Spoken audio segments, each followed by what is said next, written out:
नमस्कार दोस्तों, Strachey solution channel के इस नए वीडियो में स्वागत है।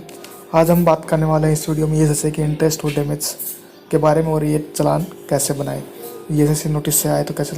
अगर आप एक एम्प्लॉयर हैं तो ये वीडियो आपके लिए बहुत इंपॉर्टेंट है और अपने कैसे आप ESIC की लायबिलिटी से बच सकते हैं, कैसे आप चालान मार सकते हैं। तो आप लोग इस वीडियो में आपको स्टेप बाय स्टेप कैसे चालान बनाना है, कैसे हम अपनी कैलकुलेशन कर सकते हैं, चेक कर सकते हैं। दोस्तों वीडियो तक अंत तक बने रहे। अगर अभी तक हमारे चैनल को सब्सक्राइब नहीं किया, सब्सक्राइब जरूर कीजिए। तो दोस्तों मैं आपको पहले बताऊं कि ESI के एक्ट के बारे में, इंटरेस्ट डैमेज की क्या रेट है, कितनी लास्ट पेमेंट डेट होती है। तो हम ESI एक्ट में जाते थे। Interest on contribution due but not paid in time, ये रेगुलेशन 31A के अंदर है। तो an employer who fails to pay contribution with in the period specified in regulation 31 shall be liable to pay simple interest at the rate of 12% per annum in respect of stay, default और delay in payment of contribution। आप सभी को पता है कि ESI की last payment date हर month की 15 होती है। तो आपको अगर आप 15 के बाद में पे करते हो तो आपको 12% पर एनम की तरफ से आपको इंटरेस्ट लगेगा।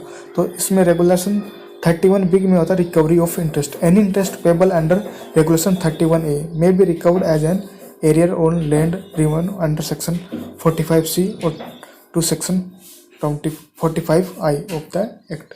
तो इस एक्ट के आपको तहत आपकी रिकवरी की जाएगी।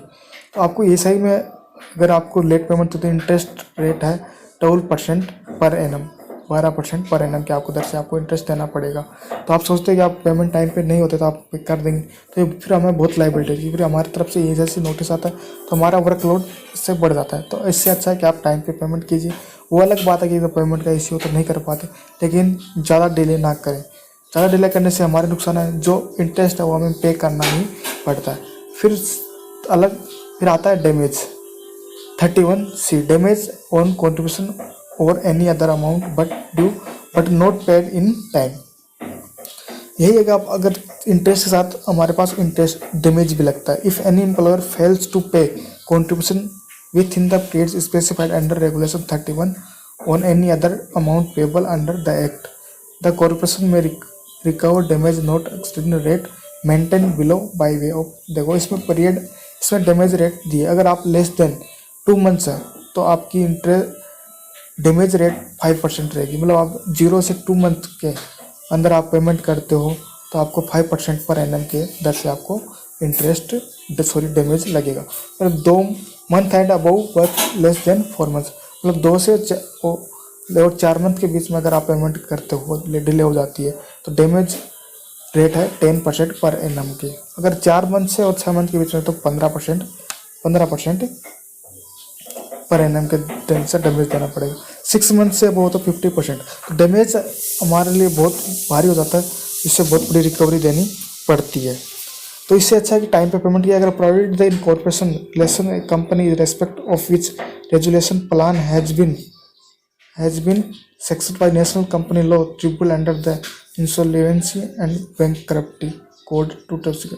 अगर कोई कंपनी या एस्टेब्लिशमेंट उसकी फाइनेंशियल बड़ी वो बैंकक्रप्ट हो गए तो उसको 50% डैमेज पे करना ही पड़ेगा। In exception had cases way either totally और partly damage leave and liable. तो आपको ये सभी आपको पे करना पड़ेगा। तो आपको ये इसके तो आप अच्छा कि जितना हो सके आप टाइम टू टाइम पे कीजिए, जिससे आपको प्रॉब्लम ना हो। तो इसमें इंटरेस्ट 31E में लिखा interest on amount refundable of the if an employer finally succeeded in the appeal under section 45A, the amount deposited by him the corporation to full part as per decision appeal authority shall be refunded him along with the simple interest at the rate specified regulation 31 के तहत आप कर सकते हो। तो ये आप दोस्तों आपको रेट है। तो आपको मैं बताता हूँ कि ESI से आपको नोटिस कैसे आता है। इसमें आपको ESI का नोटिस आएगा आपके अकॉर्डिंग। इसमें देखो, इसमें you are here by direct by pay about the 45 day receipt. तो अगर आपने पेमेंट नहीं receipt this notice failing which the recovery shall be made according the section 45C और 45 के हमारे पास इसके रिकवरी की जाएगी। तो ये सेक्शन 45C और 45I से हमारी रिकवरी होती है। तो इसमें all cost recharge expense taken इतना, इंटरेस्ट इतना, डैमेज, तो ये हमें कॉस्ट और चार्ज भी, अगर हम डिले करते हैं तो हमारे पास कॉस्ट और चार्ज भी लगता है, तो ये हमें पेमेंट करनी ही पड़ेगी। तो दोस्तों ये ऐसा हमारे पास EFC का नोटिस आता है। तो इससे अच्छा है कि आपको कैलकुलेशन कैसे चेक करें अपनी, तो मैं आपको एक फॉर्मेट देता हूँ जो हमारे टेलीग्राम ग्रुप से आपको मिल सकता है।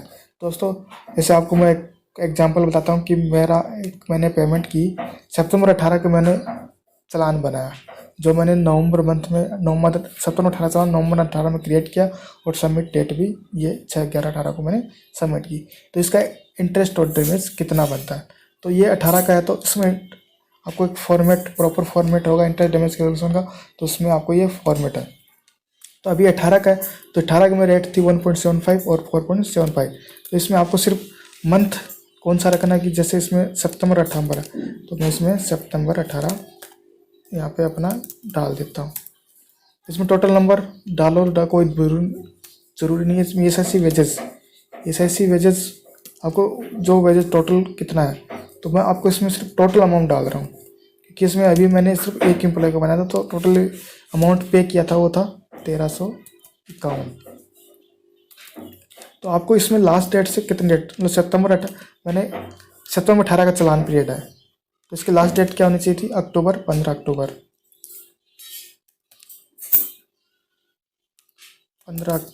2018 होनी चाहिए। तो हमने पे कब किया इसको, 6/11/2018। तो ये कितना दिन डिले हुआ, 22 दिन डिले हुआ। तो हमारा डैमेज लगा है 4 रुपये और इंटरेस्ट लगा है 10 रुपये, तो टोटल बना है 14 रुपये हुआ है। दोस्तों ये 14 रुपये हमें पे करना पड़ेगा। तो दोस्तों ये तो हम फॉर्मेट बनाए, इसको मैं हाइड कर देता हूँ, जैसे आपको समझ में आ जाएगा। ये देखो, ये सितंबर 18 का मैंने चालान था, इसमें आपको एसएससी सिर्फ एग्जांपल टोटल अमाउंट जैसे आप यहाँ पर डालो, एसएससी वेजेस में कितना वेजेस था, पर कितना इतना, तो आपको यहाँ पे आपको रेट भी चेंज करनी पड़ेगी। यहाँ पर 4.7 पर, तो फॉर्मेट आपको मैं प्रोवाइड करवा दूँगा, एक साथ से बाद में और एक साथ से पहले का। तो ये आपको एक्सेल शीट कैलकुलेशन ये हमारे टेलीग्राम चैनल पे आपको मिल जाएगी। जैसे अब इसमें दिखा रहा कि हमने 22 दिन डिले किया, 1 मंथ, तो इसमें डैमेज इंटरेस्ट पूरा इसमें, तो आपको 4 और 14 रुपये टोटल आपको पे करने पड़ेंगे। ये पे कहाँ करने पड़ेंगे, ये मैं आपको बताऊँ। जो कॉन्ट्रैक्टर होता है वो अगर एक दिन का डिले पेमेंट होता है तो उसको साथ में बिल पास नहीं होता, इस वजह से आपको उसको बना के देना पड़ता है। तो ये आप अपने पोर्टल पे जाके आप पे कर सकते हो। जैसे इसके लिए आपको ओमिटी वेजेस, अभी सिर्फ हमारे पास हम ओमिटी वेजेस में ही चालान पे कर सकते हैं, कि अगर इंटरेस्ट डैमेज का उन्होंने ऑप्शन दे रखा है, लेकिन टाइम पे पेमेंट अपडेट नहीं होती और वो सही भी नहीं होती। जितने भी हमारे पास नोटिस वगैरह तो आप ओमिटी वेजेस में जाएँ, जाने के बाद में आपको अगर आपके नोटिस में इंटरेस्ट और डैमेज अलग आया तो अलग पे करें। अगर आपको सिर्फ ओनली जैसे मैं इंटरेस्ट है तो इसमें मैं इंटरेस्ट फॉर द मंथ इतना, तो और इतना अमाउंट आप सबमिट कर दें, फिर आपको चालान पे करें। तो यहाँ पे आपको ओमिटेड वेजेस में जाके आपको इंटरेस्ट डैमेज या चालान बना सकते हैं और पे कर सकते हैं। फिर आपको एसएससी अगर जो भी नोटिस आया पेमेंट रिसिप्ट के साथ, वो आप लेटर के साथ आप सबमिट करा दें, जिससे आप अपने पेनल्टी से बचें। दोस्तों ये हमारा ऐसा वीडियो था, आप अपना कैसे पेमेंट करें कैसे नहीं। अगर कोई भी प्रॉब्लम है तो आप कमेंट कीजिए, हमारे चैनल को लाइक कीजिए, शेयर कीजिए, सब्सक्राइब जरूर कीजिए। और ध्यान रखिए लेट पेमेंट होने से बचिए, क्योंकि ये इंटरेस्ट डैमेज फिर हमारे लिए बहुत प्रॉब्लम क्रिएट करता है, बहुत हमारे फाइनेंस पे बहुत भारी पड़ता है। इसलिए अच्छा है कि आप टाइम पर पेमेंट कीजिए। और ऐसे ही अपडेट के लिए हमारे चैनल को लाइक कीजिए, शेयर कीजिए, सब्सक्राइब जरूर कीजिए। Thank you.